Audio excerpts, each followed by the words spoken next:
আমরা এটাও জানতে চাই আমাদের মন্ত্রীর এত গ্রহণযোগ্যতা থাকার সত্ত্বেও কীভাবে 3 মাসের মাথায় সরে দেওয়া হলো।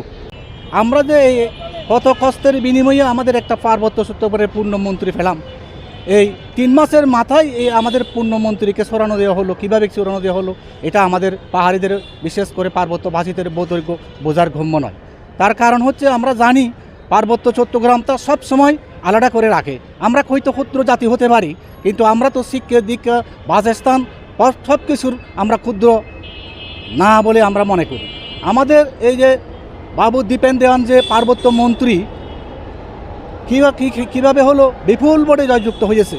এই বিপুল ভোটে জয়যুক্ত হওয়ার কারণ হলো আমাদের এই যে প্রয়াত আমাদের যে আমাদের মাননীয় প্রধানমন্ত্রী যে আমাদেরকে এই সিটটা দিয়েছে, এই সিটের বিনিময়ে আমরা ইলেকশন করলাম। ইলেকশন করে বিপুল ভোটে আমাদের দীপেন দেওয়ানকে জয়যুক্ত করেছি।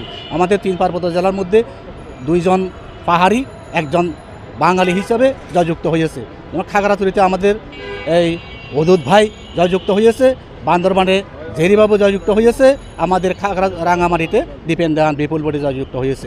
এখন আমরা চাই দীপেন দেওয়ানকে হঠাৎ করে 3 মাসের মাথায় যে ষড়যন্ত্র করে হয়েছে, নাকি অপসারণ করা ষড়যন্ত্র করে হয়েছে, নাকি এনে উনার ভুল ত্রুটির জন্য হয়েছে, এটা আমরা পাহাড়ির মানুষ বুঝতে পারতেছি না।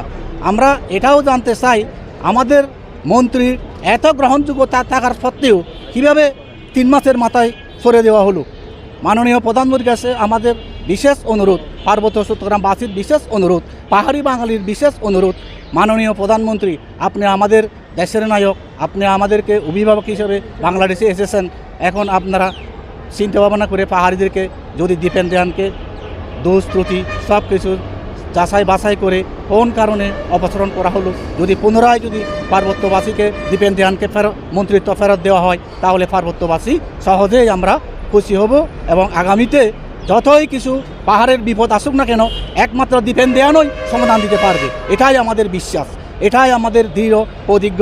আগামীতে এই পার্বত্য সিটগুলো অতীতে যেভাবে বর্তমানে যেভাবে আমরা 3 পার্বত্য সিটগুলো বিএনপিকে উপহার দিয়েছি, আগামীতেও আমরা যতই বিপত্তি আসুক দেশে, যতই দুর্যোগতা আসুক, এই বিএনপিকে, আমাদের বর্তমান প্রধানমন্ত্রীকে, আমাদের দেশের নায়ক তারেক রহমানকে এই পার্বত্য 3টা সিট আগামীতেও উপহার দেব। এটাই আমার দৃঢ় বিশ্বাস, এটাই আমাদের পাহাড়িদের ওয়াদা।